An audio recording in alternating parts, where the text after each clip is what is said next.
Assalamualaikum warahmatullahi wabarakatuh. Shalom, Om Swastiastu, Namo Buddhaya, salam kebajikan. Selamat pagi, salam sejahtera bagi kita semua. Yang terhormat, Kaprodi S1 Fisioterapi Stikes Telogorejo Semarang, Ibu Mianti Nuriski Sutejo, SFIS MPH. Yang terhormat, Dosen Pembina Hima Fisio Stikes Telogorejo Semarang, Ibu Desi Firkasari, SFIS MFIS. Yang terhormat, Gubernur ILFI Wilayah 3, Intan Nida Nabila. Yang terhormat, Ketua Hima Fisio Stikes Logorejo Semarang, Gabriel Erik Arifigo Nugraha. Yang terhormat, Ketua Panitia Pelaksana, Diki Setia Pranata. Yang terhormat, narasumber, Ibu Haja Aisyah Lisantin Naima, SFIS MKes, serta teman-teman peserta webinar dan peserta rapat kerja wilayah 2, IMPI wilayah 3. Puji syukur kita panjatkan karena berkat dan rahmatnya kita masih bisa berkumpul untuk bersama-sama menimba ilmu dari narasumber yang luar biasa pada kali ini. Semoga kita tetap sehat selalu. Selamat datang di acara webinar nasional fisioterapi dengan tema The Role of Physiotherapists in Patient After Myocardial Infarction dan rapat kerja wilayah 2, IMPI wilayah 3 dengan tema Let's find the best solution in the remaining time together. Sebelumnya, kami mengucapkan terima kasih atas kehadiran Bapak, Ibu, serta teman-teman sekalian dalam acara hari ini. Saya, Bernadetta Titi Seralsa, sebagai Master of Ceremony, akan memandu acara ini dari awal hingga akhir. Pertama-tama, izinkan saya untuk membacakan rundown acara pada hari ini. 1. Menyanyikan lagu Indonesia Raya, Mars Tikes Logorejo Semarang, Mars IP, dan Mars Inti. 2. Sambutan Ketua Panitia Pelaksana. 3. Sambutan Ketua Hima Fisio Stikes Logorejo Semarang. 4. Sambutan Gubernur IMFI Wilayah 3. 5. Sambutan Kaprodi Fisioterapi. Keenam, pemaparan materi webinar. Ketujuh, penyerahan sertifikat pembicara dan dokumentasi. 8. ISOMA. 9. Kegiatan oleh Departemen Kasrat. 10. Nasional Kominfo oleh Departemen Kominfo. 11. Dokumentasi dan penutup. Baik, agar acara dapat berjalan dengan lancar, marilah kita buka acara pada hari ini dengan berdoa menurut agama dan kepercayaan. Berdoa diakhiri. Selanjutnya, menyanyikan lagu Indonesia Raya, Mars Tikes Logorejo, Mars IV, dan Mars Impi.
Marilah bersama kita jalin persatuan demi fisioterapi Indonesia lebih maju. Jadikan dirimu kebanggaan bangsa kita dengan semangat yang tak akan pernah terhenti. Walau rintangan selalu menghadang, kita akan terus berjuang. Ku berikan semua hanyalah padamu, ku perjuangkan demi harum bangsa ini. Mahasiswa fisioterapi Indonesia, maju dan teruslah bersama dengan segala kemampuan, selalu berikan yang terbaik. Mahasiswa fisioterapi Indonesia, wujudkan segala impian, langkah ini tak terhenti hingga akhir nanti.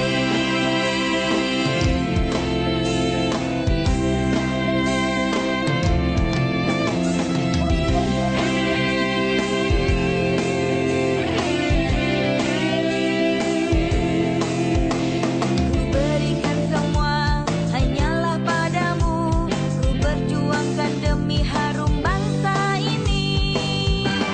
Mahasiswa fisioterapi Indonesia, maju dan teruslah bersama dengan segala kemampuan, selalu berikan yang terbaik. Mahasiswa fisioterapi Indonesia, wujudkan segala impian, langkah ini tak terhenti hingga akhir nanti.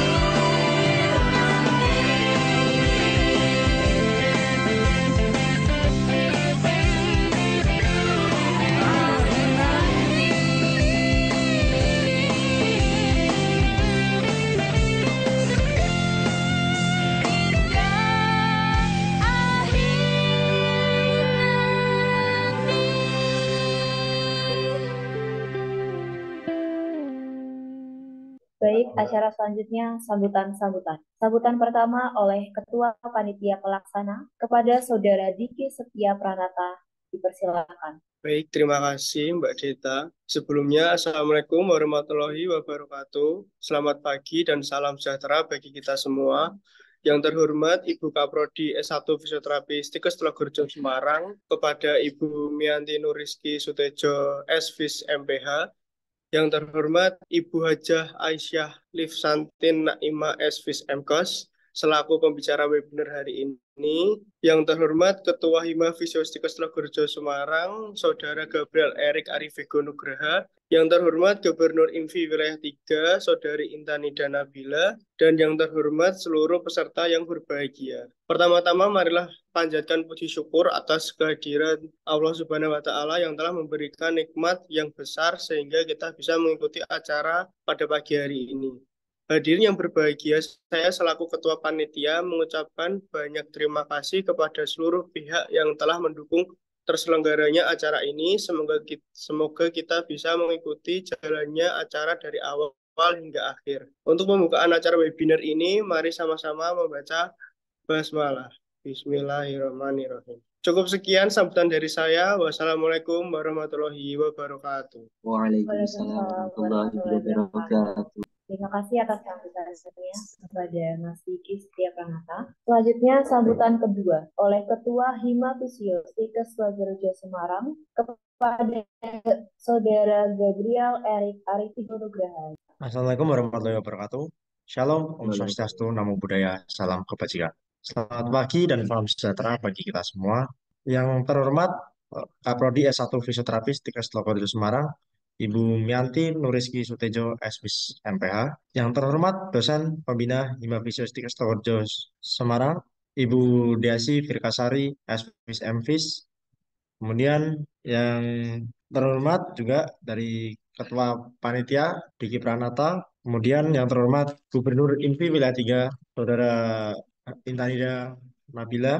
Dan yang terhormat narasumber Ibu Hajah Aisyah Lispantin Naima Espis MKes. Tak lupa juga kita sebelum itu marilah kita membuka dengan puji syukur kita yang kita panjatkan kepada Tuhan Yang Maha Esa atas karunia-Nya kita dapat dikumpulkan di dalam link Zoom ini, di dalam Zoom meeting ini.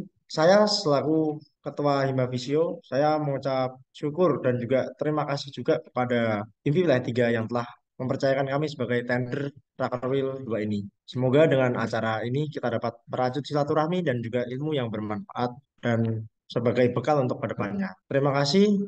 Mungkin cukup sekian sambutan dari saya. Apabila ada kesalahan dalam berucap, saya mohon maaf yang sebesar-besarnya. Wassalamualaikum warahmatullahi wabarakatuh. Shalom, Om Swastiastu, Namo Buddhaya, Salam Kebajikan. Terima kasih atas sambutannya kepada Saudara Erik. Selanjutnya sambutan ketiga oleh Gubernur INFI Wilayah 3 kepada Saudari Intan Ida Nabila, dipersilakan. Baik, terima kasih atas waktu yang diberikan oleh MC. Assalamualaikum warahmatullahi wabarakatuh.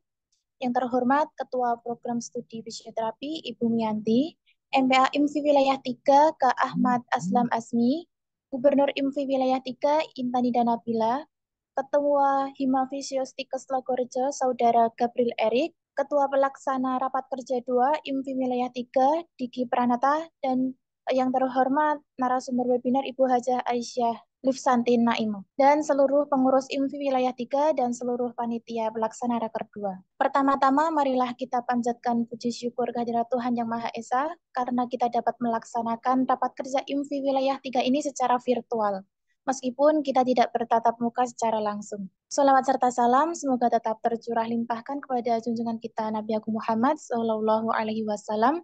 Semoga kita termasuk umatnya yang diberikan syafaat di yaumul akhir nanti. Di sini saya mewakili Gubernur IMFI Wilayah 3 untuk memberikan sambutan. Selama 2 hari ke depan kita akan melaksanakan rapat kerja 2 di tanggal 28 sampai 29 September 2024 secara online.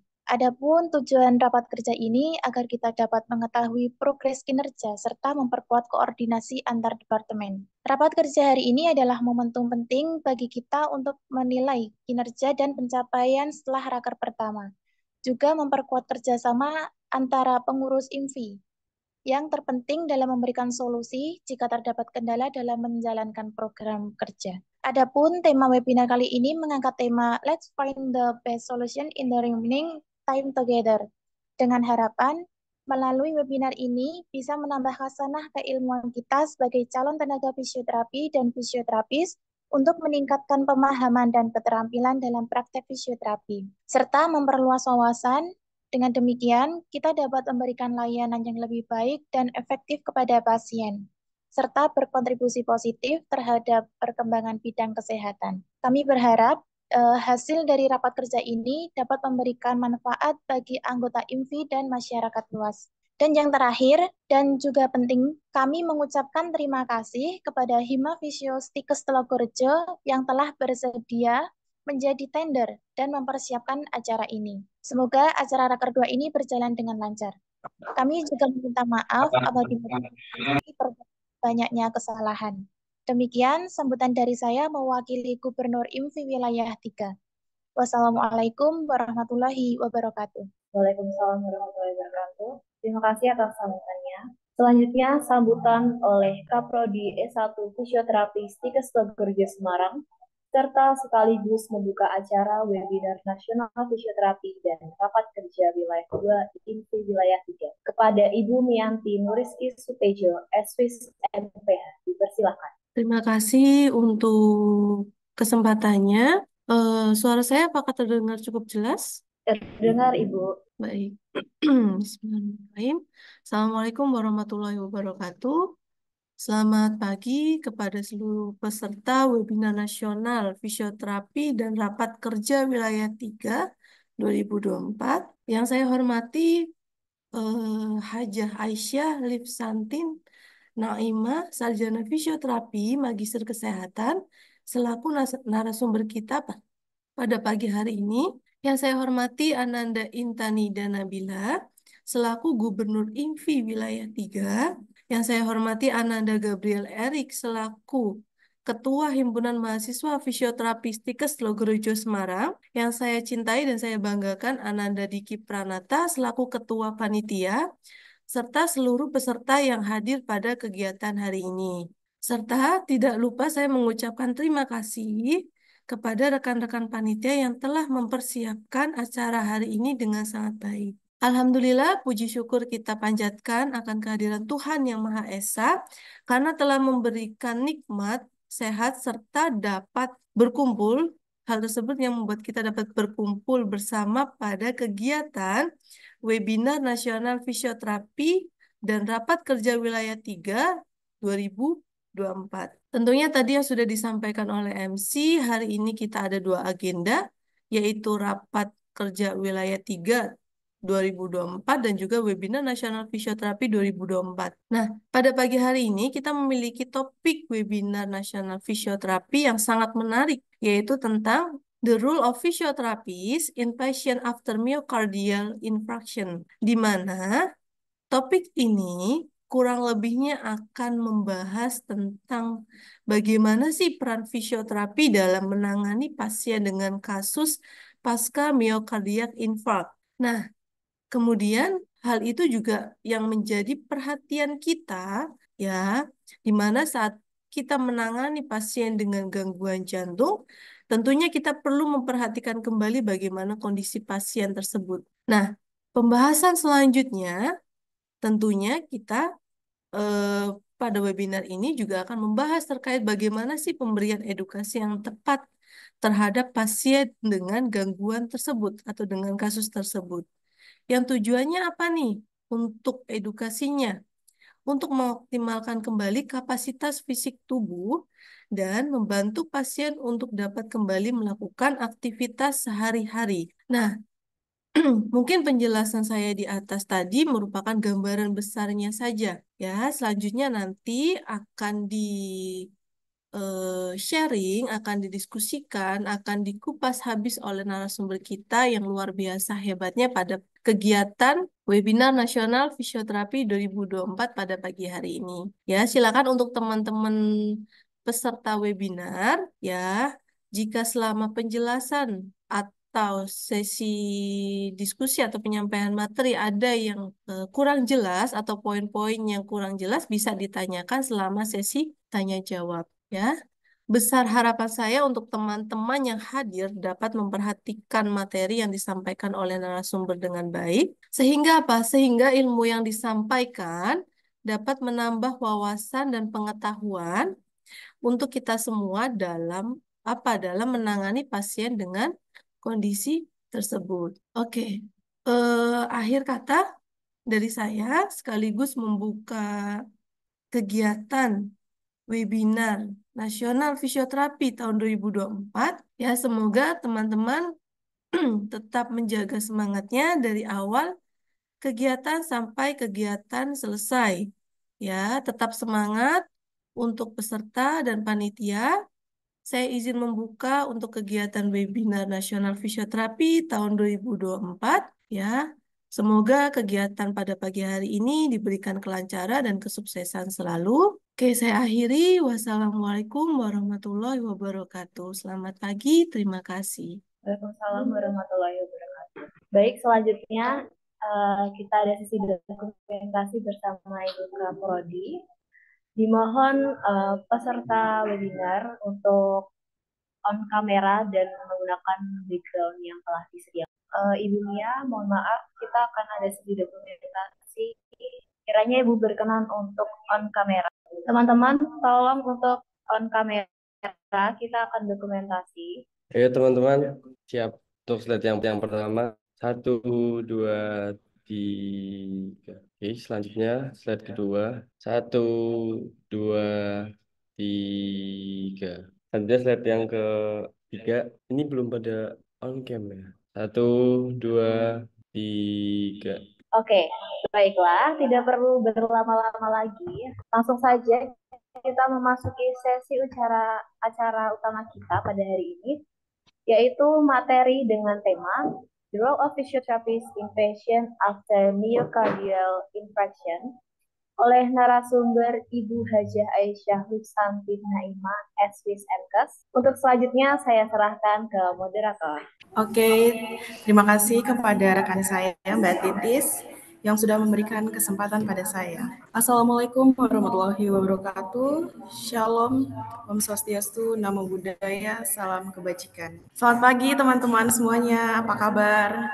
Saya harap semoga teman-teman selalu dalam keadaan yang sehat ya. Oke, perkenalkan nama saya Cecilia Elsina Kesha sebagai moderator yang akan memoderasi webinar hari ini. Webinar hari ini berjudul The Role of Physiotherapist in Patient After Myocardial Infarction. Materi yang luar biasa ini akan disampaikan langsung oleh Ibu Hajah Aisyah Hussanti Naimah, SWIS MKes. Untuk itu, saya akan menyapa terlebih dahulu. Ibu Aisyah, apakah sudah berada dalam Zoom meeting? Baik, sudah Mbak Cecil. Iya, selamat pagi, Bu.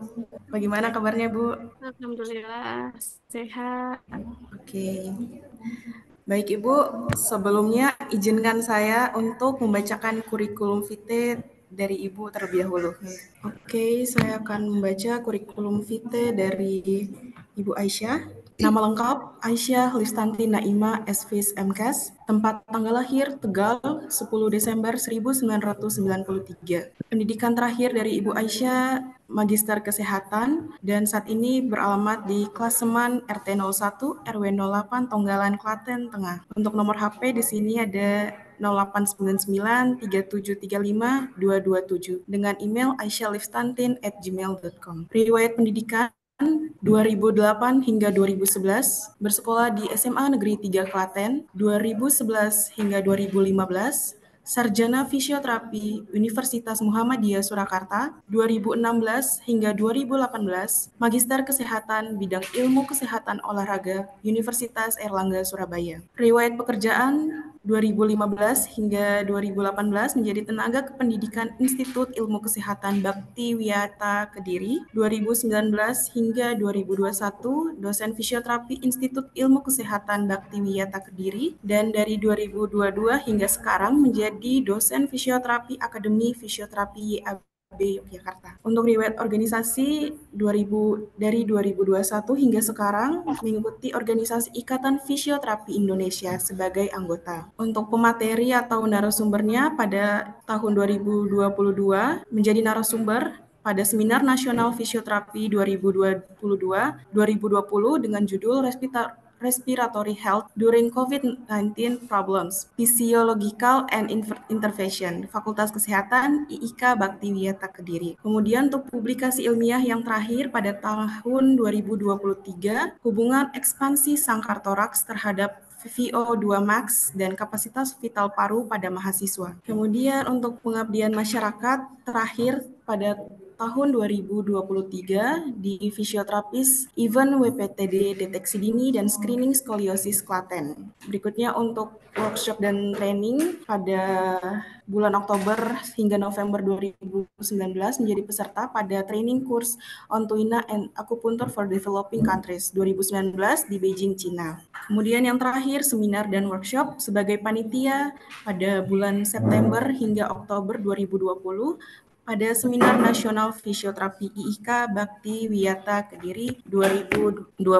Itu tadi merupakan kurikulum vitae yang luar biasa. Semoga bisa menjadi referensi bagi kita ke depannya. Oke, untuk pemaparan materi Ibu akan berlangsung selama 60 menit, dilanjutkan sesi diskusi selama 20 menit. Ya, baik. Oke, Ibu, pemaparan materi selama 60 menit, saya persilahkan. Baik. Apakah suara saya sudah terdengar, Mbak Cecil? Iya, Ibu, sudah. Ya, baik. Terima kasih atas waktu yang diberikan Mbak Cecil. Assalamualaikum Ya, warahmatullahi wabarakatuh. Saya ucapkan terima kasih terlebih dahulu ya pada Ibu Kaprodi Fisioterapi dari Stikes Logorejo Semarang, Ibu Mianti Nuriski Sutejo Eswis MPH, kemudian panitia, seluruh panitia pada Raker Wilayah 3, dan juga pada para peserta webinar hari ini. Pada pagi hari ini, ya, saya izin menyampaikan materi. Terima kasih telah mengundang saya untuk berbagi materi ya. Hari ini kita akan belajar ya atau sharing mengenai peran fisioterapis pada pasien dengan akut miokard infark ya. Jadi pasca serangan jantung, ini bahasa medisnya adalah akut miokard infark. Kita langsung saja ke materi next. Nah, akut miokard infark atau kita sebut dengan serangan jantung ya bahasanya. Ini kita definisikan itu sebagai adanya nekrosis pada sel miokard atau pada sel otot jantung ya, karena adanya iskemik yang signifikan dan juga berkelanjutan. Memang pada umumnya akut miokard infark ini adalah manifestasi atau gejala akut dari PJK atau penyakit jantung koroner yang kita hubungkan dengan aterosklerosis. Aterosklerosis, saya lihat ya di gambar, itu ada penumpukan plak pada pembuluh arteri koroner. Ya, nah, walaupun tidak semua serangan jantung atau miokard infark ini disebabkan karena aterosklerosis, ada juga serangan jantung itu karena non-aterosklerosis, misalnya karena ada kelainan ya pada pembuluh darahnya, ada aneurisma ataupun ada stenosis, jadi memang bawaannya ada penyempitan ya pada pembuluh darah ataupun karena shock. Nah, itu juga bisa menyebabkan serangan jantung. Oke, next. Nah, sebelum kita pelajari lebih lanjut ya mengenai serangan jantung dan penanganannya, kita wajib ulas kembali ya mengenai anatomi terutama pada pembuluh darah, vaskularisasi di jantung. Kita tahu bahwa pembuluh darah koroner itu fungsinya adalah untuk memberi makan dan juga oksigen ke otot-otot jantung.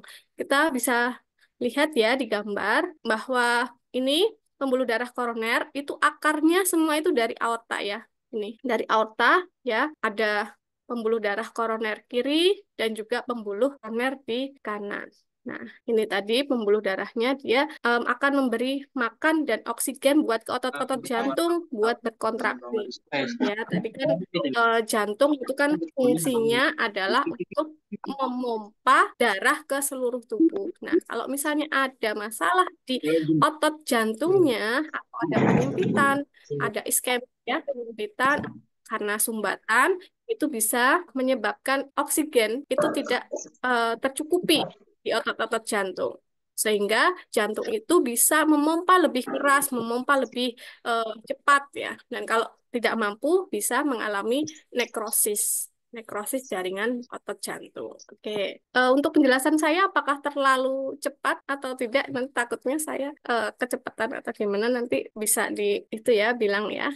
baik Ibu. Nah, oke. Slide selanjutnya. Nah, ini ada anatomi pada jantung yang normal dan anatomi jantung yang mengalami serangan jantung ya.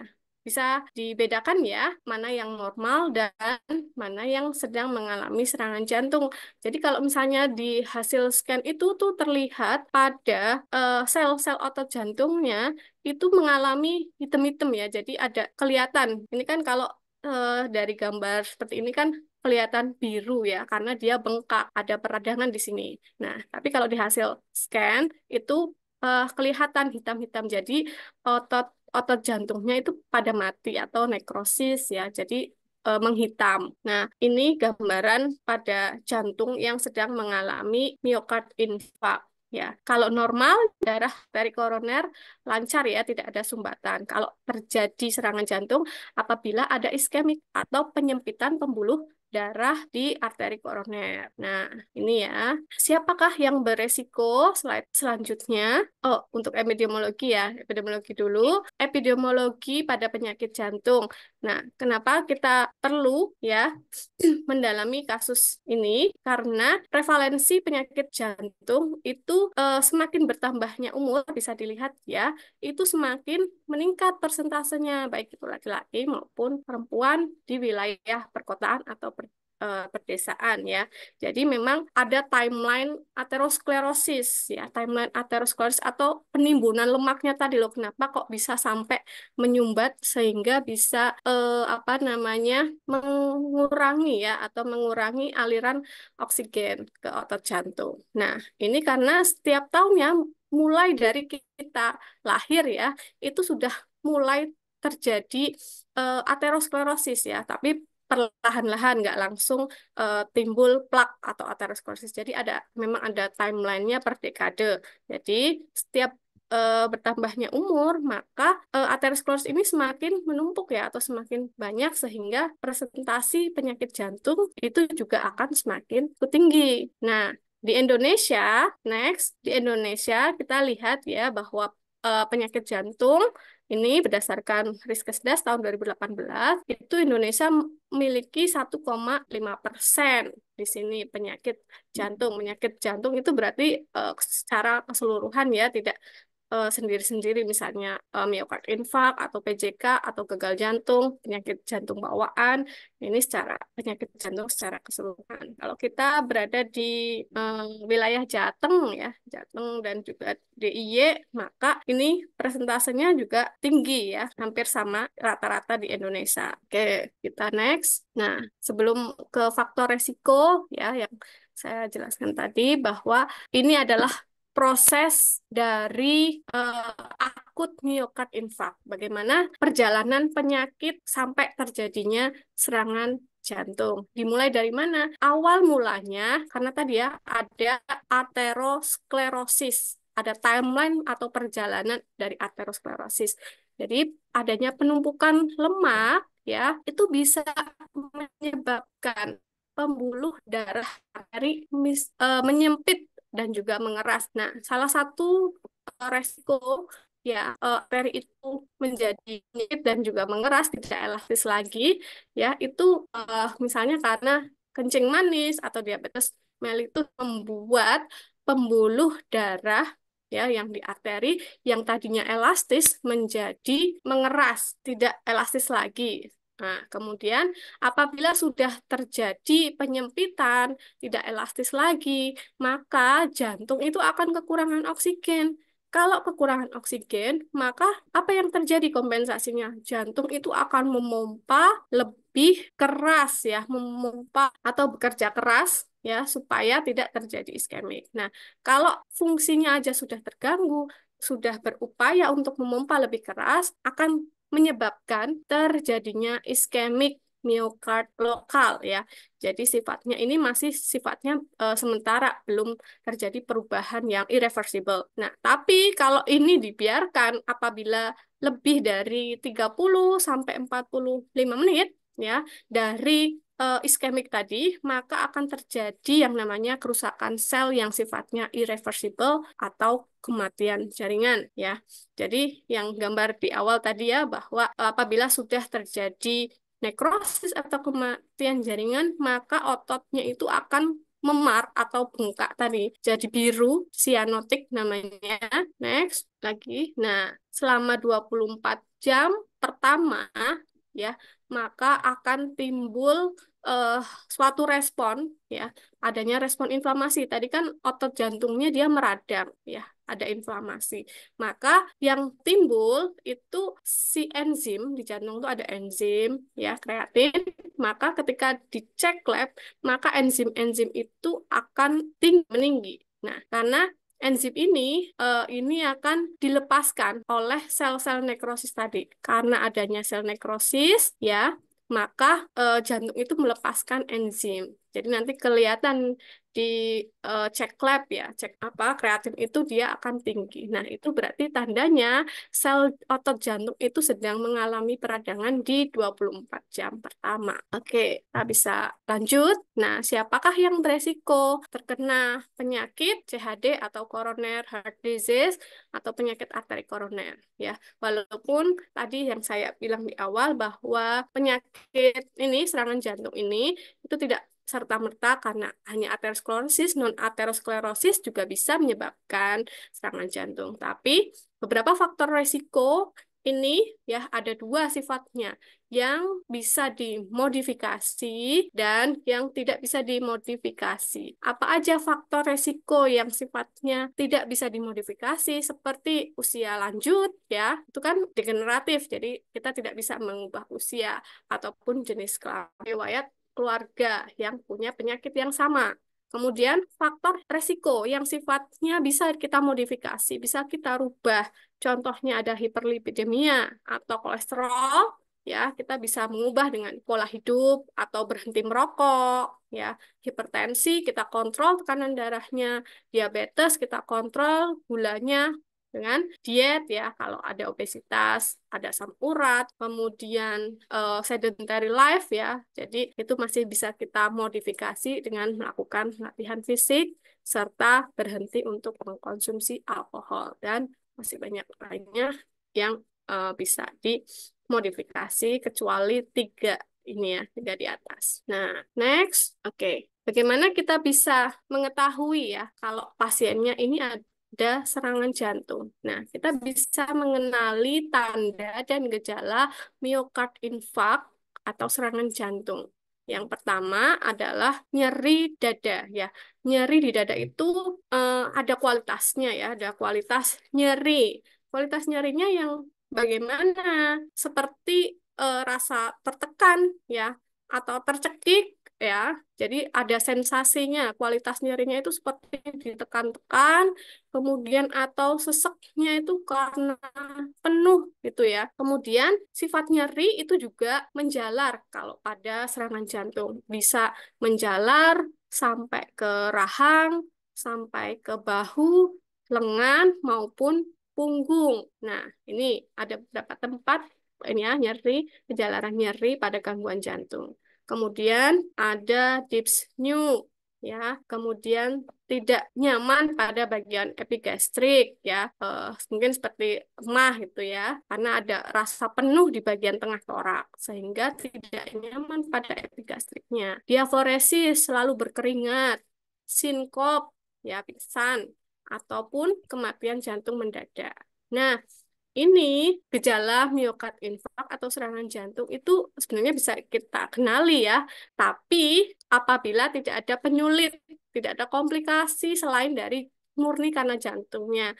Kalau ada komplikasi atau ada penyulit, seperti misalnya tadi ya, diabetes mellitus, hipertensi, ataupun ginjal, nah itu biasanya gejala serangan jantung itu tidak dirasakan karena dikiranya itu bukan, padahal itu adalah komplikasi dari penyakit metaboliknya. Jadi biasanya pasien-pasien yang diabetes itu tidak merasakan sesak, nyeri ya. Jadi nyeri dadanya atau sesaknya itu dikira karena gula darahnya sedang naik. Nah, itu yang perlu diwaspadai karena bisa menyebabkan kematian jantung mendadak. Kita next, lanjut ya. Nah, apa yang harus kita lakukan sebelum ke dokter apabila kita menemukan pasien miokard infarct atau serangan jantung?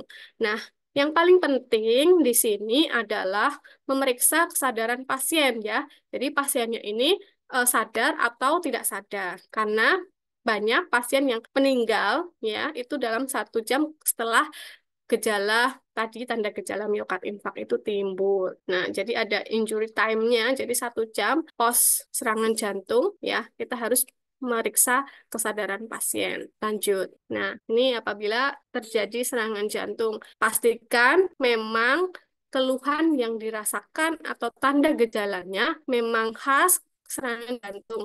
Nah, ini agak susah memang ya untuk mengenali tanda gejala serangan jantung apabila ada penyulitnya. Kemudian, kalau merasa yakin pasiennya serangan jantung, ya tiba-tiba kok dia tidak sadarkan diri atau tiba-tiba pegang dadanya merasa sakit, segera baringkan pasien, kemudian telepon atau dibawa langsung ke rumah sakit. Nah, selama apa namanya pasiennya tidak sadarkan diri, boleh dilakukan RJP untuk melakukan basic life support. Nah, karena kematian tertinggi itu dalam 1 jam pertama. Nah, setelah lanjut. Nah, tadi apabila pasiennya itu kita ketahui bahwa pasiennya kena serangan jantung dan masih sadar, ya. Apa yang kita lakukan? Segera telepon dokter, segera dibawa ke rumah sakit terdekat. Nah, selama menunggu ambulan ya ataupun menunggu transportasi datang, nah, yang bisa kita lakukan di sini ya, kita bisa menemani pasien ya atau menenangkan pasien. Jangan diberikan apapun melalui mulut ya, karena bisa tersedak ataupun dipindah-pindahkan, disuruh berjalan dari tempat ke A ke B ya. Kalau bisa ditenangkan, didudukkan atau dibaringkan, dikendurkan pakaiannya dan ikat pinggangnya. Apabila pasien merasa kedinginan, bisa ditutup dengan selimut. Jangan diberikan apa-apa ya, minum atau teh hangat ataupun makanan yang lain. Next, apabila kita menemukan pasien yang enggak sadar, ya tadi pertolongan pertama yang bisa kita lakukan itu adalah dengan melakukan RJP, resusitasi jantung paru. Tapi ingat, slide selanjutnya, sebelum melakukan resusitasi jantung paru atau memberikan basic life support kepada pasien yang tidak sadar, ya, kita harus tahu 3 dulu, mengamankan, kitanya dulu ya, amankan apa namanya penolong ya, aman itu aman lingkungan, aman pasien ya, amankan diri kita sendiri dulu. Jangan sampai kita mau menolong tapi kita malah membahayakan korban atau membahayakan diri kita sendiri. Aman, kalau sudah aman diri kita sendiri, aman lingkungan ya. Maksudnya pasien tidak sadar itu dalam lingkungan yang tidak berbahaya, nggak pas habis gempa terus tidak sadarkan diri. Nah, itu kan lingkungan yang tidak aman atau kebakaran seperti apapun atau di apa namanya di lalu lintas gitu ya, itu kan tidak aman. Nah, kemudian baru kita menolong si korban. Jadi sebelum itu harus amankan dulu, aman penolong, aman lingkungan, sama baru yang aman pasien. Nah, kalau menemukan pasiennya tidak sadar, sudah kita amankan, 3 basic tadi sudah kita lakukan, maka kita bisa menempatkan pasien di tempat yang datar, ya. Kemudian kita cek nadi karotisnya, ya. Kita cek apakah nadinya itu teraba atau tidak. Nah, kalau tidak teraba, tapi apa namanya nafasnya masih ada, bisa kita berikan RJP ya. Ini kasih apa circulation, kemudian airway, pembersihan jalan nafas, dan juga breathing. Nah, ini sedang melakukan airway, jadi melihat apakah ada sumbatan, pasien ini nggak sadar apakah ada sumbatan yang menyumbat di jalan nafasnya. Bisa dengan cara mendorong dagunya ke atas, ya kita ekstensikan lehernya, kemudian kita buka dagunya atau rahangnya. Terus kita lihat apakah ada sumbatan di jalan nafasnya atau tidak. Next, kemudian kita inspeksi ya, kita dengarkan, kita lihat apakah ada pernafasan ya dengan mendekatkan telinga penolong ke pasien ya. Kemudian dilihat dadanya ada kembang kempisnya atau tidak ya.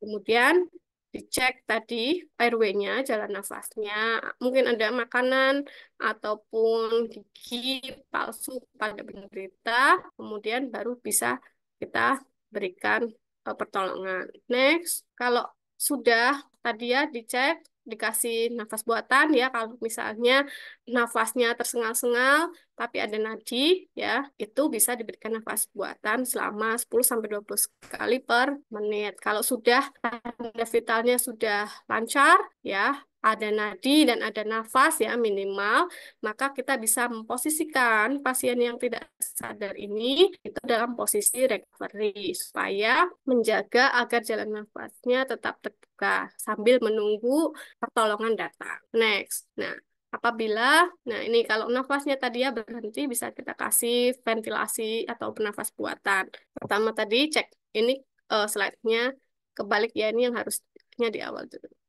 Jadi cek nadi karotis untuk menentukan ada tidaknya nadi. Nah, kalau nggak ada, tapi nafasnya masih ada, tersengal-sengal, boleh kita kasih nafas buatan dengan cara memberikan tadi airway tadi ya, pembersihan jalan nafas terlebih dahulu.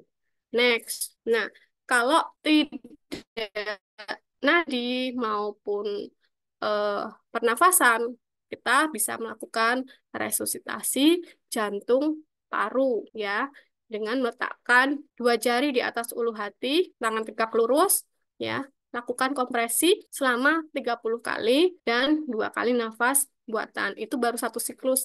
Lakukan selama 5 siklus ya. Tapi selama misalnya dalam 5 siklus itu sudah selesai 5 siklus, pasien belum sadar, ya harus berhenti. Atau ketika kita sebagai penolong melakukan kompresi, ya kompresi jantung, apabila kelelahan juga kita berhentikan. Nah, next. Nah, tadi adalah penata laksanaan ya atau penanganan yang bisa kita lakukan ketika kita menemukan pasien dengan curiga ke serangan jantung ya, yang sadar dan tidak sadar sebelum korban atau pasien itu dibawa ke rumah sakit. Jadi penanganannya masih di rumah atau di lingkungan ya. Nah, sekarang ini pasiennya yang tadi ya, yang sudah di posisi recovery tadi, posisi mantap, kita bawa kan, menunggu pertolongan datang, kita bawa ke rumah sakit. Nah, penanganan miokard infark ini ya,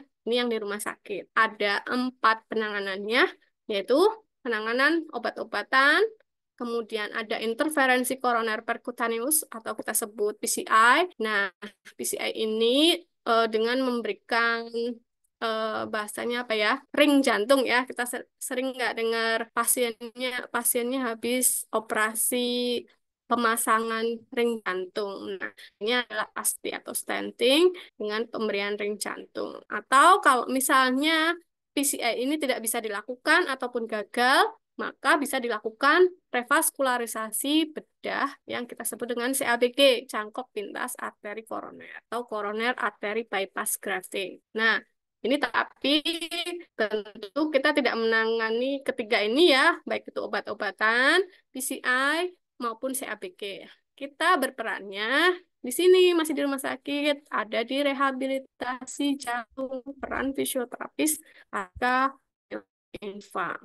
Nah, ini sedikit gambaran ya mengenai PCI atau pemasangan ring jantung. Jadi, pemasangan ring jantung itu mulai dari ini ya, masukkan kateter dari arteri radialis sampai ditemukan nanti sumbatannya berada di area mana, tadi ya kiri atau kanan, kemudian depan atau posterior.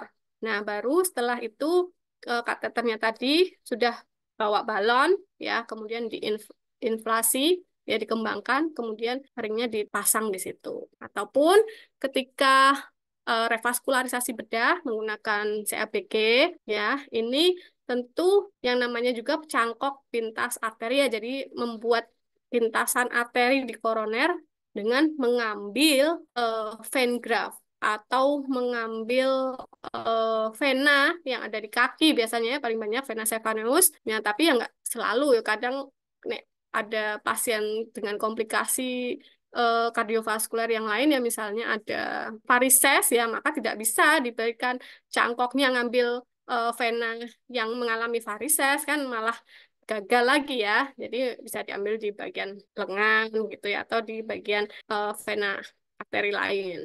Nah, itu. Nah, yang terakhir ini adalah rehabilitasi jantung. Kita next. Oke. Ini ya, kita masuk nanti ke rehabilitasi jantung pasca miokard infark ya.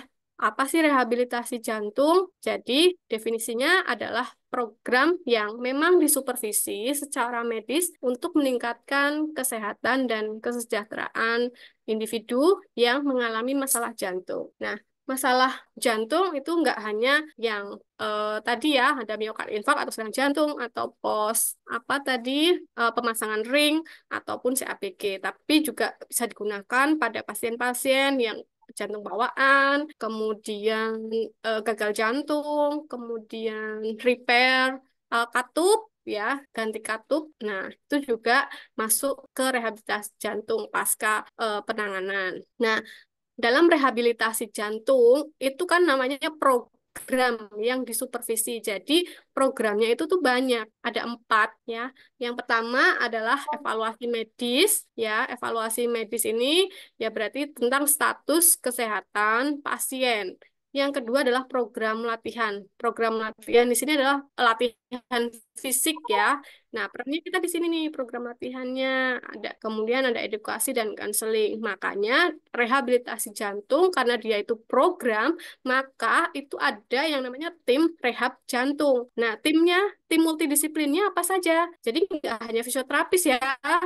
Jadi ada dokter penanggung jawab, kemudian ada dokter rehabnya, kemudian ada psikolog ya untuk konseling ya pasca penyakit jantung atau dietitian ini gizi ya. Jadi untuk mengedukasi atau memberikan program dietnya, makannya, mengatur pola makan bagaimana, ada perawat. Nah, jadi memang rehabilitasi jantung itu multidisiplin. Kita nggak hanya satu fisioterapis tok yang nangani rehab jantung, tapi harus secara tim ya, untuk satu tujuan. Tujuannya tadi meningkatkan kesehatan dan kesejahteraan pasien yang punya masalah jantung. Kita next. Nah, ini tujuan dari rehabilitasi jantung. Tujuannya tadi karena untuk mencapai pemulihan yang optimal. Yang pertama ya, karena tadi ada punya 4 program. Yang kedua adalah meningkatkan kualitas hidup dan mengurangi resiko kejadian kardiovaskular di masa depan. Jadi supaya tidak terjadi serangan jantung berulang ya atau readmisi tidak keluar masuk rumah sakit. Jadi ini pencegahan dan mengurangi resiko sekunder. Nah, ini tujuan rehabilitasi jantung karena salah satunya yang kita masuk tadi adalah program latihan fisik itu ternyata memiliki manfaat ya. Manfaat program latihan fisik itu di seluruh organ. Jadi nggak hanya organ jantungnya aja, tapi selama kita melakukan program latihan fisik pada rehab jantung, kita juga ternyata membantu organ yang lain juga memiliki dampak positif. Ada misalnya di jantungnya sendiri, jadi cardiac output-nya dia meningkat, kemudian renin ya ini di organ ginjal, reninnya turun, kemudian sel imunnya menjadi baik ya karena sel peradangannya dia menurun.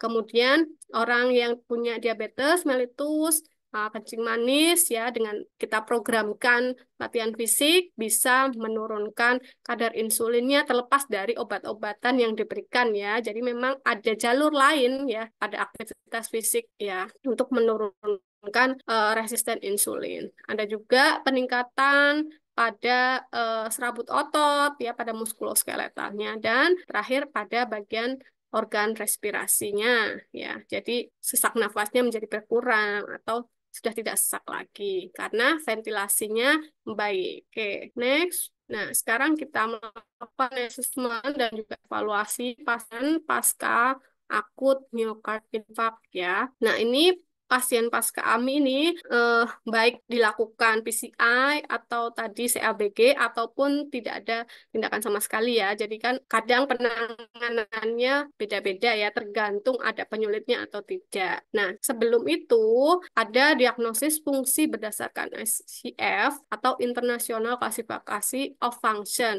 Jadi ICF ini akan membantu kita dalam menilai atau mengevaluasi program latihan fisik kita nanti ya.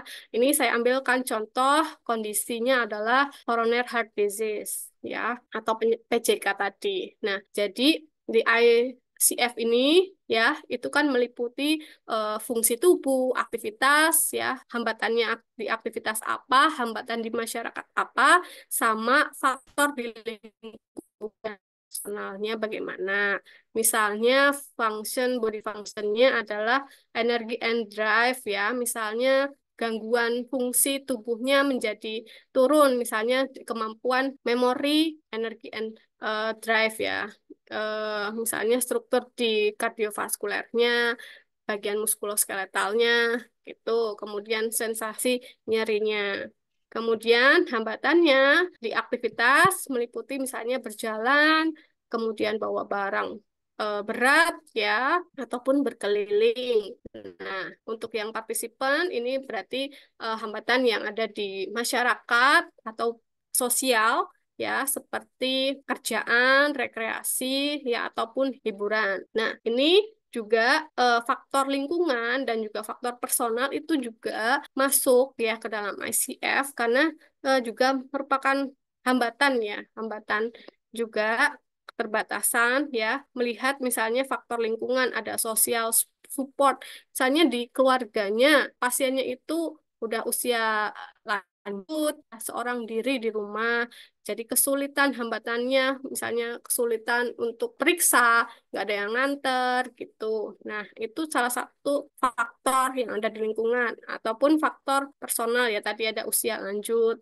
ada sikap, attitude ataupun kepercayaan. Jadi itu adalah hambatan ya dari body function and structure, kemudian di aktivitasnya bagaimana, kemudian di masyarakat dan juga lingkungan. Nah, ini ICF ini membantu kita mengevaluasi dan menilai nanti waktu program rehabilitasi jantungnya. Kira-kira yang paling sulit itu mana sih, lingkungan atau misalnya activity atau partisipan. Next, kita masuk ke dalam fase rehabilitasi jantung ya. Rehabilitasi jantung itu memiliki 3 fase ya. Fase 1 yaitu fase ketika pasien itu masih berada di rumah sakit. Fase 2 ketika pasien itu sudah keluar dari rumah sakit atau artinya dirawat jalan dengan supervisi ya dari dokter.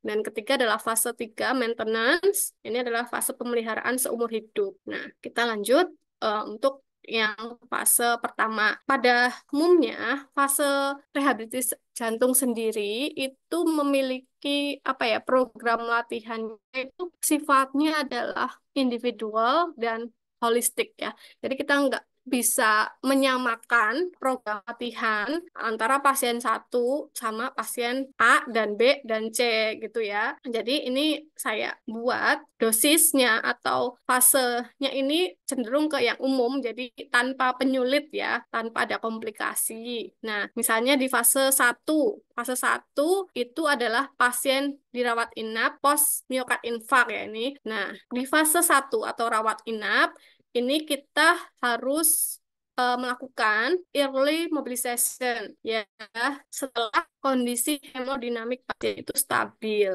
Kapan pasien itu dikatakan hemodinamiknya stabil?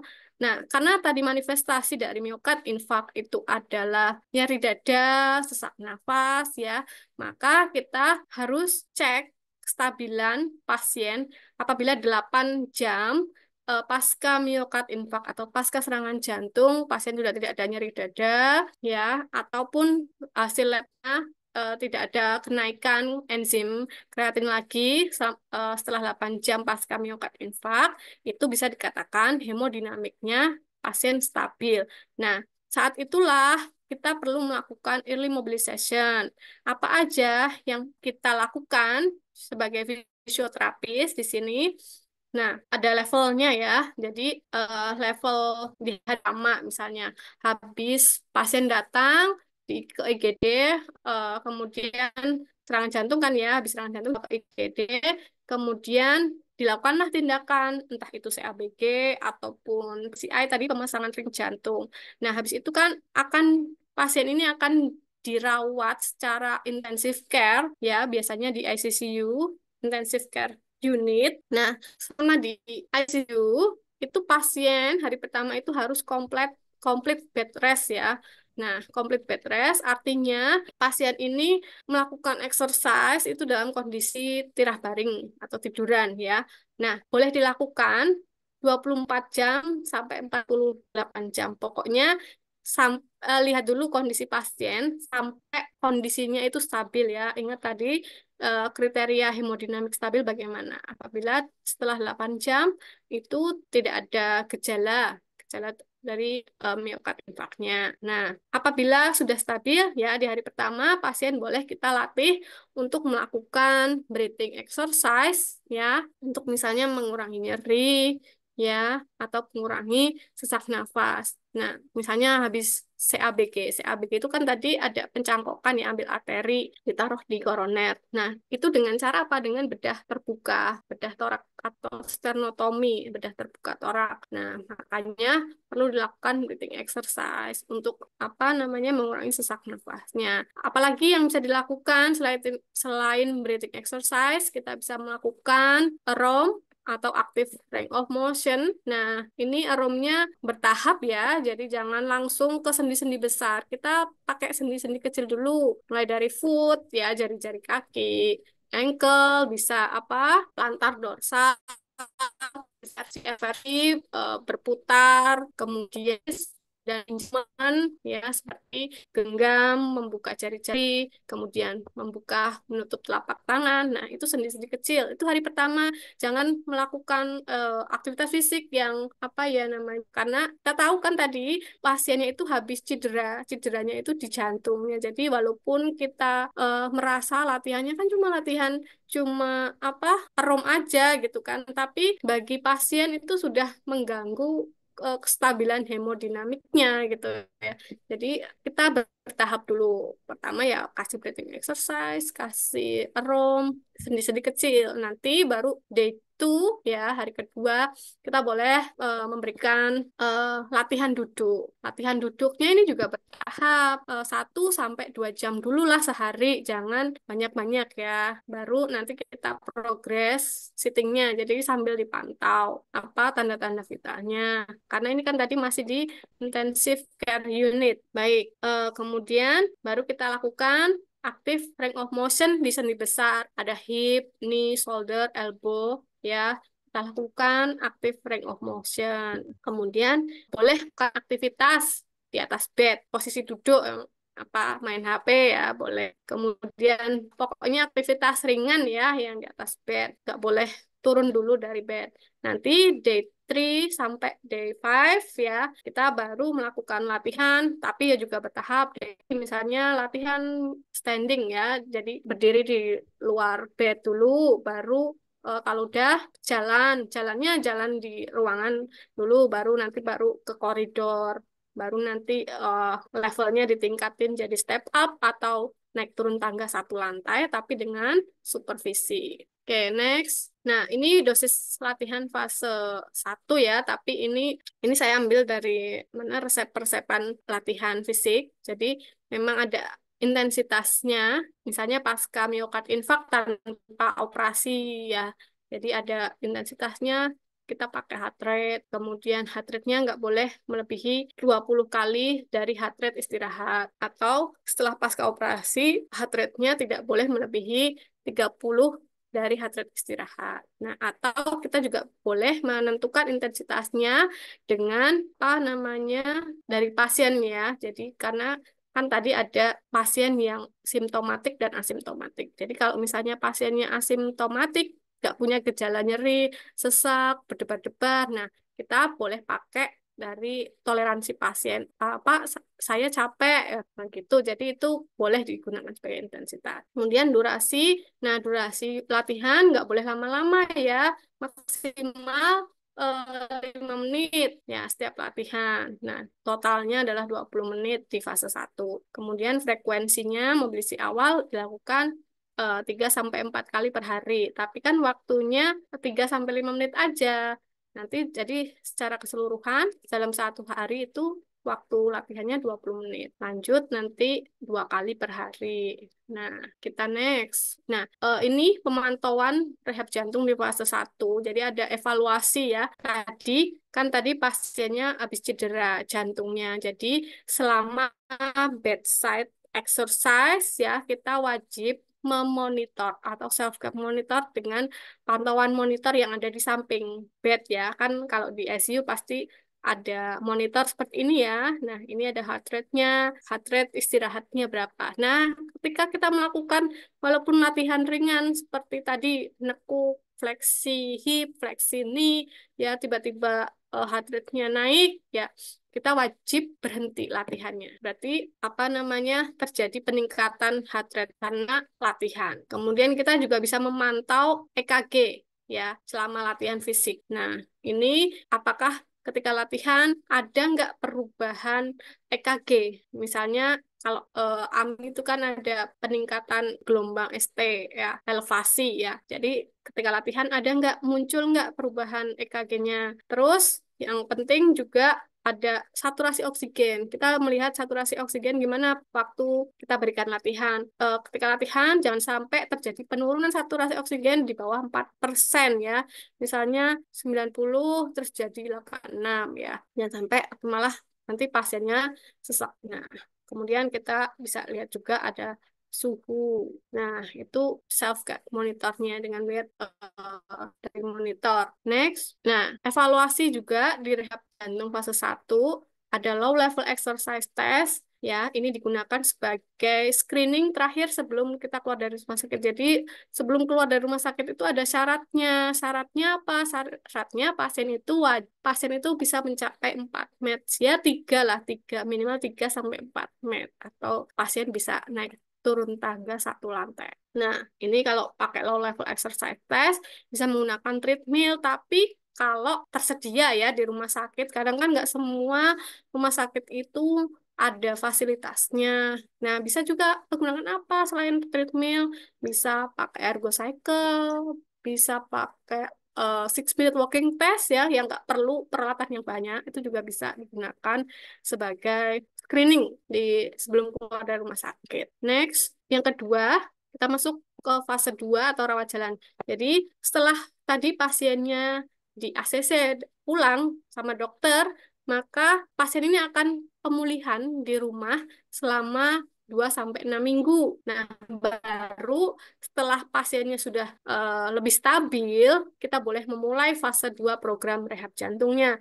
Nah, program rehab jantung fase 2 ini sekitar 3 sampai 6 bulan setelah pasien keluar dari rumah sakit. Nah, targetnya di sini pasien itu mampu 6 meds, ya 5 sampai 6 meds ya. Nah, pada fase 2 ini juga terdiri dari stratifikasi resiko dan program latihan yang dimulai dengan uji latih dengan treadmill. Jadi misalnya stratifikasi risiko ini digunakan untuk menentukan persepan pada latihan di fase 2. Next. Apakah terdengar suaranya? Baik. Nah, ini tadi ya. Di fase 2 itu kan terdiri dari 2 stratifikasi risiko dan apa tadi satunya tadi programnya ya, latihannya, uji latihnya. Nah, stratifikasi risiko itu untuk menentukan persepan latihan di fase 2. Jadi, kita harus memilih pasien ya, apakah pasien ini masuk kategori stratifikasi resiko rendah, sedang, atau tinggi. Karena untuk stratifikasi resiko yang rendah, sedang, tinggi itu punya resep latihan yang berbeda-beda. Jadi kalau resikonya tinggi ya, misalnya dengan gangguan fungsi ejeksi fraksinya kurang dari 40%, maka kita tidak boleh memberikan intensitas yang berat karena fungsi sistoliknya sudah terganggu. Kemudian apabila misalnya yang lain kapasitas fungsional pasien itu hanya mampu kurang dari 5 met, ya misalnya naik turun tangga 1 lantai itu pasien udah ngos-ngosan, udah tersengal-sengal gitu ya. Jadi itu masuk ke dalam stratifikasi resiko yang tinggi. Nah, ini kita bisa ya harus membedakan mana yang stratifikasi rendah, sedang, dan juga tinggi. Biasanya dilihat dari fungsi sistolik ventrikel kirinya, ada aritmia atau tidak selama istirahat maupun selama latihan. Kemudian dilihat kapasitas latihannya, latihannya mampu berapa met. Kemudian yang kelima ini adalah hemodinamik terhadap latihannya bagaimana. Apakah selama latihan pasien ini ada peningkatan atau penurunan tekanan darah atau tidak. Kemudian yang terakhir adalah data klinis. Data klinis ini biasanya mengacu pada New York Heart Association NIHA ya. Jadi kelas fungsionalnya dia masuk ke NIHA berapa. Selama NIHA-nya kelas 1 berarti dia masuk ke stratifikasi yang rendah. Next. Nah, ini kita masuk ke fase 3 atau pemeliharaan. Jadi memang fase 3 pemeliharaan ini dilanjutkan selama seumur hidup pasien dengan target kita pasien itu bisa mampu 6 sampai 8 menit. Nah, di sini fase 3 itu menekankan untuk hidup sehat. Dengan cara apa? Ya, misalnya ngontrol farmakoterapi, jadi dengan pematuhan penggunaan obat-obatan, ya, kemudian menjaga kondisi mental dan fisik, biar nggak stres, atau mengurangi faktor resiko penyakit arteri koroner. Nah, ini di fase 3, ini nggak perlu lagi adanya pengawasan dari medis, ya. Paling di fase 3 ini layanannya adalah layanan konsultasi, ya. Jadi misalnya yang pasiennya itu nanya, apakah saya udah bisa kerja lagi, apakah saya boleh melakukan aktivitas A, B, C gitu. Jadi fase 3 ini memang tidak perlu pengawasan medis, beda dengan yang fase 2 ya, walaupun dirawat jalan, tapi pasien itu masih kita kontrol, masih perlu pengawasan dari medis. Nah, ini fase 3 ini bisa juga dilakukan latihannya ya. Latihannya bisa dilakukan di komunitas. Misalnya komunitas senam atau sepeda, renang gitu, dan lain sebagainya. Next, oke, dosis latihan pada fase 2 dan 3 ya. Ini karena latihan di fase 2 dan 3 itu tipe latihannya sama, yaitu bentuknya aerobik dan juga pembebanan, maka saya jadikan satu untuk frekuensinya, tapi harus bertahap ya, ini nggak boleh langsung intensitasnya kita pakai yang 80%. Jadi harus kita lihat tadi stratifikasi resikonya, masuk kategori rendah, sedang, ataupun tinggi untuk menentukan intensitas latihan. Nah, untuk durasinya, kalau mau pakai aerobik ya sekitar 20 sampai 60 menit ya per sesi latihan. Jadi misalnya 3 hari per minggu berarti ada 180 menit gitu. Nah, latihannya bisa misalnya kalau latihan aerobik bisa jalan, lari, sepeda, berenang, dan lain sebagainya. Nah, ataupun pembebanan kalau misalnya tadi ya masuk kategori stratifikasi yang rendah itu boleh melakukan latihan resistensi atau pembebanan. Oke. Baik, selanjutnya. Nah, pemantauan atau evaluasi ketika rehab jantung fase 2 dan fase 3 ya. Beda dengan fase 1 yang kondisi pasiennya masih belum stabil. Di fase 2 dan 3 ini kan pasien jauh lebih stabil ya hemodinamiknya. Maka perlu kita pantau, kita evaluasi tanda vitalnya, saturasi oksigen, EKG, kalau ada ya, apabila fasilitas di rumah sakit ada, atau kita bisa skala nyeri, ada nyeri atau tidak selama latihan, atau tanda dan gejala intoleransi latihan. Nah, jadi tidak perlu menggunakan monitor lagi ya, karena pasien kan ini sudah dirawat jalan yang diharapkan kondisinya semakin stabil. Next. Nah, ini untuk kriteria penghentian sesi latihan ya. Kapan sesi latihan itu berhenti ya? 20 sampai 30 kali menit di atas nadi istirahat.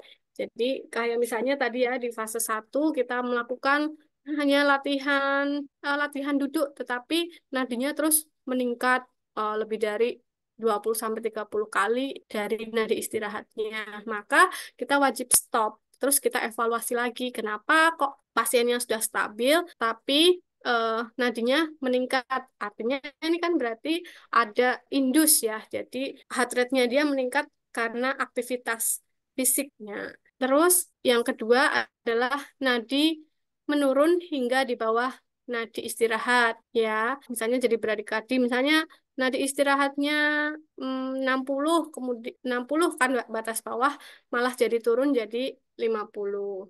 Nah, itu harus juga berhenti. Kemudian tekanan darah sistoliknya meningkat ya di atas 20 sampai 30 mm air raksa di atas tekanan darah sistolik istirahat atau justru malah menurun lebih dari 10 mm dari tekanan darah sistolik istirahat. Nah, ini tadi yang saya jelaskan di monitor tadi ya, bahwa saturasi yang berkurang dari 4% dari saturasi oksigen istirahat juga wajib penghentian di sesi latihan. Kemudian timbul laju pernafasannya yang meningkat atau timbul gejala sesak nafas juga kriteria terminasi latihan. Kemudian melihat adanya perubahan EKG tadi segmen ST elevasinya meningkat atau karena pasiennya memang minta berhenti. Kita wajib menghormati ya keputusan pasien. Nanti kita evaluasi lagi kenapa kok pasiennya meminta untuk berhenti. Nah, karena kita kan nggak bisa mengecek ya, ngecek selain nadi, tekanan darah, saturasi, sama EKG. Itu yang bisa kita lihat. Yang nggak kita bisa lihat secara real time-nya, misalnya gula darahnya nggak bisa kita pantau, asam laktatnya nggak bisa kita pantau, apalagi elektrolit ya cairan. Nah, makanya kita harus hormati pasien yang meminta untuk berhenti dari latihan.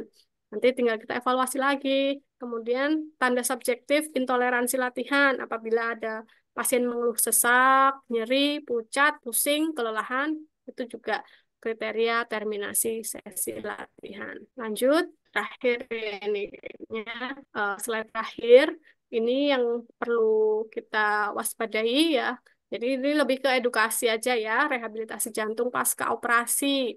Nah, tadi ada pasca CABG kan dilakukan sternotomi, ini ada gambarnya ya, ada bedah torak terbuka, maka kita harus berhati-hati selama 6-8 minggu atau sampai lukanya pasien ini membaik. Jadi kalau bisa hindari abduksi atau fleksi bahu atau sesuai toleransi nyerinya pasien ya. Atau nggak boleh ngangkat beban dulu ya. Maksimal 2,5 sampai 5 kilo ya. Kemudian, nah ini juga ada luka grafnya di vena saveneus di tungkai. Kita juga harus waspada adanya nyeri pada luka tersebut. Atau waspada ketika rehab jantung pasca operasi yang memiliki komplikasi. Komplikasinya apa? Ada pneumotorak, ada hipertensi pulmoner, atau gangguan irama jantung. Nah, itu yang bisa saya sampaikan ya. Coba next ada terakhir ya. Nah, oke, dah. Baik, itu aja yang bisa saya sampaikan ya mengenai peran kita sebagai fisioterapis. Ya, bagaimana mengassessment dan juga mengevaluasi pasien pasca serangan jantung. Semoga materinya bisa bermanfaat ya. Saya tutup, saya kembalikan ke moderator. Terima kasih. Assalamualaikum warahmatullahi wabarakatuh. Waalaikumsalam warahmatullahi wabarakatuh, Bu. Baik, teman-teman, sekarang lanjut di sesi berikutnya, yaitu sesi tanya jawab atau sesi diskusi. Jika teman-teman ada pertanyaan, boleh raise hand. Atau boleh di kolom chat ya. Iya. Oh, ini ada yang tanya, Bu. Izin Bu, mengapa kebanyakan kematian pada kasus ini sering terjadi pada 1 jam pertama setelah timbul gejala? Sebagai fisioterapis, jika pasien mengalami sesak napas dan nyeri dada, mana yang harus didahulukan untuk diberikan treatment? Dari Intanida, Invi Wilayah 3. Mengapa kematian pada kasus ini sering terjadi pada 1 jam pertama? Ya, kita tahu bahwa kematian ya itu kan ada yang sifatnya klinis ya sama medis ya. Ada tanda mati klinis ya apabila sudah lebam, kaku. Nah, seperti itu mati klinis.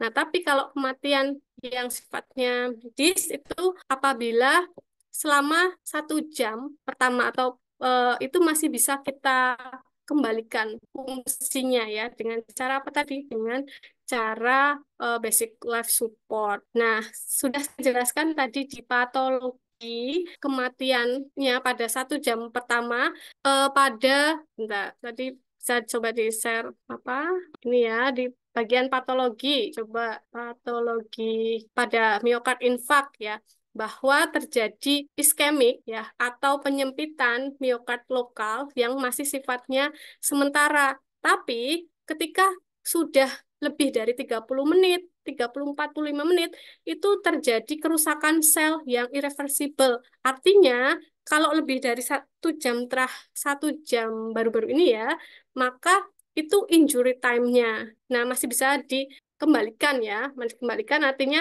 kematian jaringannya itu belum meluas ya. Kalau lebih dari 1 jam, otomatis semakin banyak jaringan yang mati atau yang nekrosis karena nggak dapat oksigen, ototnya nggak bisa berkontraksi karena iskemik tadi.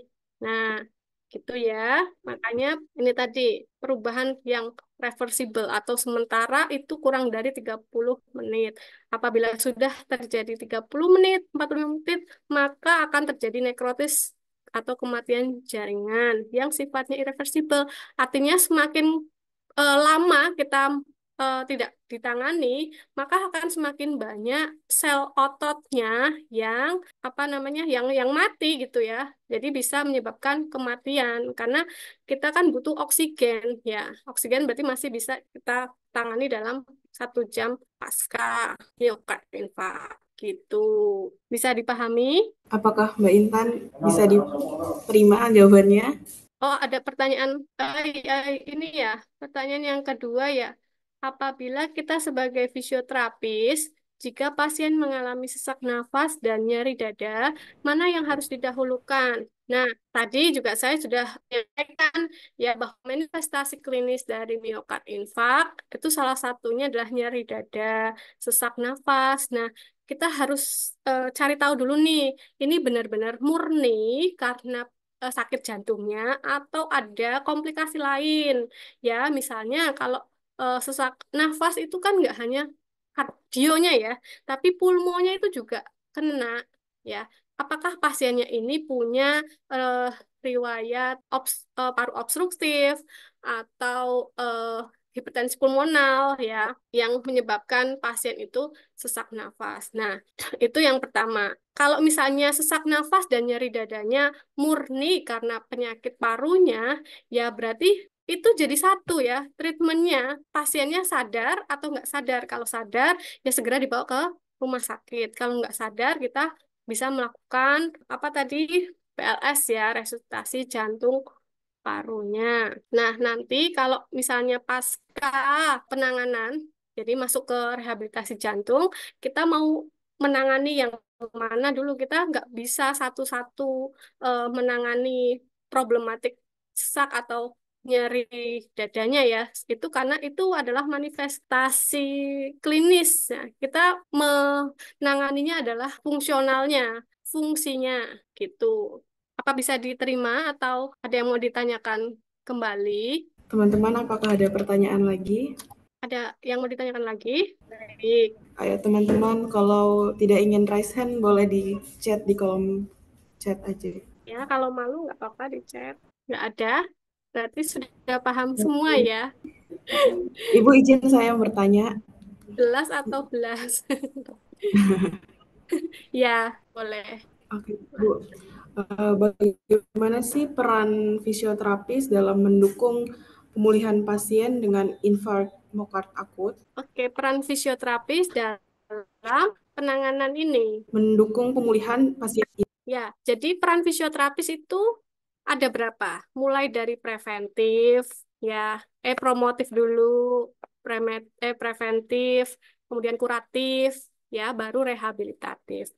Nah, kalau pemulihan, mulai perannya dari satu-satu dulu ya. Kita pencegahan, kita boleh kasih edukasi. Pencegahan itu pencegahan yang sifatnya primer dan sekunder ya.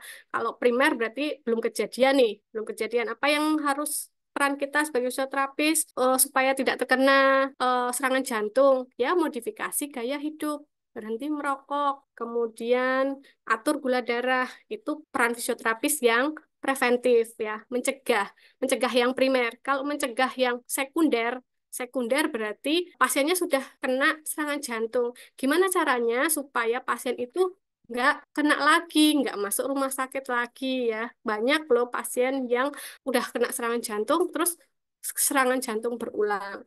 Ya, masih sama. Jadi kita modifikasi faktor resiko yang bisa kita rubah. Apakah berulangnya itu karena komplikasi penyakit yang lain karena ada diabetes ataupun hipertensi atau gagal ginjal. Nah, itu yang harus kita modifikasi ya. Jadi pencegahannya adalah modifikasi gaya hidup untuk pencegahan primer dan sekunder. Peran yang kedua apa selain yang preventif tadi ya? Ada kuratif, pengobatan. Kita mengobatinya apa perannya? Ya dengan masuk ke rehabilitasi jantung tadi ya, ada 3 fase itu penanganan terapi ya dan rehabilitatifnya ya masuk ke fase 1, 2, dan 3. Jadi dengan memberikan program latihan fisik. Nah, peran fisioterapisnya di situ memberikan program latihan fisik yang bersifat individual dan holistik karena A, B, C itu pasiennya pasti punya beda-beda. Yang satunya stratifikasinya resiko rendah, satunya sedang, satunya tinggi ya. Kita nggak bisa memberikan dosis yang sama pasien A, B, C. Nah, itu peran fisioterapisnya dalam membantu pemulihan ya dengan memberikan program latihan fisik. Nah, di peran kuratif dan rehabilitatif. Nanti edukasinya apa? Ya edukasinya di home program kan ketika pasien sudah pulang ya berarti nggak boleh misalnya angkat berat ya atau aktivitas yang melebihi nilai kapasitas fungsionalnya pasien gitu. Jadi kita lihat sudut pandangnya dari peran fisioterapis dari preventif primer, sekunder, dan rehabilitatifnya dengan memberikan program latihan fisik yang sesuai dengan dosisnya ya. Jadi program latihan fisik itu kan kayak kita ngasih obat ya, kuratif pengobatan. Obatnya ya dengan latihan fisik. Kalau kebanyakan ada efek sampingnya, kalau kekurangan dosisnya ya tidak timbul manfaat gitu ya. Bisa dipahamin? Bisa, Ibu. Nah, oke, baik. Oke, ini ada pertanyaan lagi, Bu, dari Siti Sarah, Invi Wilayah 3. Jika ada pasien yang mendadak mengalami serangan jantung dan terasa sakit sekali, namun sadar itu bisa ditangani kita terlebih dahulu atau harus ke rumah sakit, Ibu? Terima kasih, Ibu. Nah, berarti ini kan pertolongan pertama ya pada pasien dengan serangan jantung. Tadi sudah dijelaskan juga kalau pasiennya sadar, segera perhatikan tanda-tanda vital pasien atau kesadaran pasien ya, sambil kita telepon atau kita bawa ke rumah sakit ya. Kalau sadar, nggak usah ditangani. Itu kan nanti penanganannya kan ada banyak ya, ada obat-obatan, nanti yang dari dokter. Kita ke rumah sakit dulu, harus dibawa ke rumah sakit untuk penanganan dari dokter, kecuali ketika kita menemukan pasien serangan jantung terus tiba-tiba nggak sadar, kita baru ke pertolongannya pakai basic life support tuh itu ya, tapi tetap harus dibawa ke rumah sakit terlebih dahulu. Gimana, bisa dipahamin ya? Nah, hambatannya nih biasanya nih pasien yang serangan jantung itu kan pasien-pasien lansia tadi ya, sesuai dengan tadi diagnosa ICF tadi ya. Hambatannya itu biasanya kebanyakan di lingkungan dan juga personalnya. Pasien dengan usia lanjut kadang tuh sering sendiri ya di rumah, nggak ada yang nemanin ya. Kalau terjadi serangan jantung kan kesulitan transportasi ataupun keluarga ya, siapa yang mau dihubungin. Nah, seperti itu. Itu adalah satu hambatan ya pada pasien yang serangan jantung. Jadi tetap harus dibawa ke rumah sakit terlebih dahulu karena injury time-nya hanya 1 jam. Oke? Ada yang bertanya lagi, Bu? Ini Ada? Ya, ada. boleh. Izin bertanya, Bu, bagaimana penanganan yang tepat pada pasien dengan komplikasi asam lambung dan hipertensi saat terjadi serangan, namun pasien tidak sadar dan mengalami kejang? Apakah ada yang perlu diperhatikan saat melakukan RJP?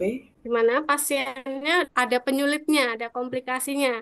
Nah, komplikasinya apa? Asam lambung, Dan hipertensi. hipertensi, kemudian sadar nggak pasiennya? Tidak sadar dan mengalami kejang. Nah, ada tidak sadarkan diri ya, berarti pasiennya tidak sadar dan kejang. Nah, penanganannya bagaimana? Ketika kita menemukan pasien yang mengalami serangan jantung, kemudian kejang gitu ya. Iya, Ibu. Apa penanganan RJP? Kalau tindakan kan ada dasarnya dulu ya, bagaimana kita menolong dengan resusitasi jantung paru tadi ada aman penolong, kemudian aman pasien dan aman lingkungan. Nah, kondisi ini kondisi rumit ya, ada komplikasinya asam lambung. Asam lambung itu juga biasanya berkaitan sama si hipertensinya ini, penyakit dari ginjalnya ya. Nah, kalau misalnya nggak sadar, nah tidak sadarnya dilihat dulu tidak sadarnya itu sudah berapa lama. Karena kalau misalnya pasien kejang, habis kejang itu tuh biasanya ngantuk terus tidur ya. Nah, itu tidak boleh dilakukan RJP ya. Itu kan kalau kejang berarti ada gangguan di neuronya, di sistem saraf pusatnya. Maka kita tidak perlu melakukan RJP, kita bawa aja ke rumah sakit gitu. Bagaimana? Mas Ardi, apakah bisa diterima jawabannya? Yang bertanya tadi Ardi Firmansyah. Oh, Ardi, mana Ardi? Ya. Ini pasien beneran atau bukan ini? Karena dulu ada mahasiswa saya juga ya, jadi sesuai pengalaman. Ya, saya juga pernah melihat ya pasien mahasiswa dulu ya, mahasiswa saya itu kejang ya. Jadi kejang waktu di kampus. Jadi kan kalau kejang kan kita nggak tahu ya di mana aja di jalan boleh, di kampus nggak tahu. Ya, jadi pasiennya kejang memang saat kejang ya kita harus menghentikan si kejangnya dulu karena itu kan ada gangguan ya di saraf pusatnya, ada gangguan elektrolit di saraf pusatnya. Nah, biasanya habis kejang ya itu tuh pasiennya tidur ngantuk. Nah, saat itulah kita bisa bawa pasiennya ke rumah sakit. Nah, tidak sadarnya ini tuh tidak sadar karena mengantuk atau sinkop ya, pasien karena serangan jantung. Nah, itu yang perlu digarisbawahi terlebih dahulu komplikasinya. Gitu, Mas Ardi Firman. Sudah? Ayo teman-teman, jika ada yang bertanya, boleh di kolom chat ya. Waktunya masih ada sedikit. Sudah jelas ya? Sudah jelas apa belas? Yang lain misalnya, udah enggak? Ayo teman-teman, lebih banyak bertanya, lebih banyak ilmu yang didapat. Alhamdulillah kalau sudah paham semua ya, jadi nggak ada yang bertanya. Oke Ibu, saya rasa sudah cukup. Banyak sudah pertanyaannya juga sudah mumpuni. Baik. Oke, dari materi ini dapat saya simpulkan bahwa fisioterapis itu memiliki peran yang penting dalam rehabilitasi jantung yang bertujuan untuk meningkatkan kualitas hidup pasien pasca serangan jantung. Program rehabilitas ini terdiri dari beberapa fase, dimulai dari mobilisasi awal hingga program latihan jangka panjang untuk pemeliharaan kondisi kesehatan pasien. Rehabilitasi jantung terbagi menjadi 3 fase utama. Fase pertama yaitu rawat inap, yang fokus pada mobilisasi dini saat kondisi hemodinamik stabil. Yang kedua fase 2 yaitu rawat jalan, berlangsung selama beberapa bulan setelah pasien keluar dari rumah sakit. Yang ketiga, fase 3, pemeliharaan. Ini untuk memastikan pasien dapat menjalani hidup sehat dengan mengontrol faktor risiko dan menjaga kondisi serta mental dari pasien. Dalam setiap fase ini, fisioterapis bekerja sama dengan tim medis lainnya untuk menyesuaikan program latihan berdasarkan kondisi pasien, seperti memantau tanda vital, serta membantu pemulihan pasien dengan optimal. Terapi fisik yang diawasi sangat penting juga untuk mengurangi risiko kejadian kardiovaskular di masa yang akan datang. Itu tadi yang dapat saya simpulkan dan juga kita sudah berada di penghujung acara pada pagi hari ini. Saya mengucapkan terima kasih banyak kepada Ibu Aisyah yang telah memaparkan materi luar biasa di pagi hari ini. Semoga materi ini dapat menambah wawasan bagi kita ke depannya. Saya juga mengucapkan terima kasih banyak kepada teman-teman yang telah hadir pada webinar hari ini. Semoga materi-materi yang kita terima ini dapat kita terapkan dalam kehidupan kita sehari-hari. Saya, Cecilia Elsina Keisha, selaku moderator pada pagi hari ini, pamit undur diri. Wassalamualaikum warahmatullahi wabarakatuh. Shalom. Saya serahkan kembali kepada rekan saya, Titis. Terima kasih. Baik, terima kasih moderator. Selanjutnya acara penyerahan sertifikat narasumber oleh Saudari Reva dari Departemen Pemprov. Kepada Ibu Aisyah, kita akan melakukan sesi dokumentasi. Ya, baik. Gimana? Kepada Saudari Reva dari Departemen Pemprov, dipersilahkan.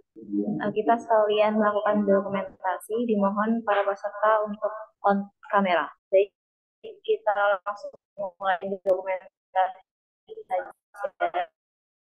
Untuk slide 2, 1, 2, 3. Untuk slide 3, 1, 2, 3. Slide 4, 1, 2, 3. Baik, sekali lagi terima kasih kepada Ibu Aisyah yang telah berkenan memberikan ilmunya kepada kami. Terima kasih, Bu. Ya, baik. Terima kasih. Saya izin undur diri ya untuk live. Semoga acaranya lancar dan tetap semangat mengikuti acara sampai selesai. Baik, Undur terima diri kasih, ya. Bu. Sehat selalu, Bu. Assalamualaikum. Terima kasih, Bu Aisyah. Baik, teman-teman. Dengan ini, webinar nasional fisioterapi, The Role of Physiotherapists in Patient After Myocardial Infarction, telah selesai. Semoga materi tadi dapat menambah ilmu dan wawasan fisioterapi kita. Terima kasih kepada seluruh peserta webinar yang telah mengikuti acara dari awal hingga akhir. Dengan ini, acara webinar nasional fisioterapi telah selesai. Saya Bernadetta Itisiralsa, pamit undur diri. Wassalamualaikum warahmatullahi wabarakatuh.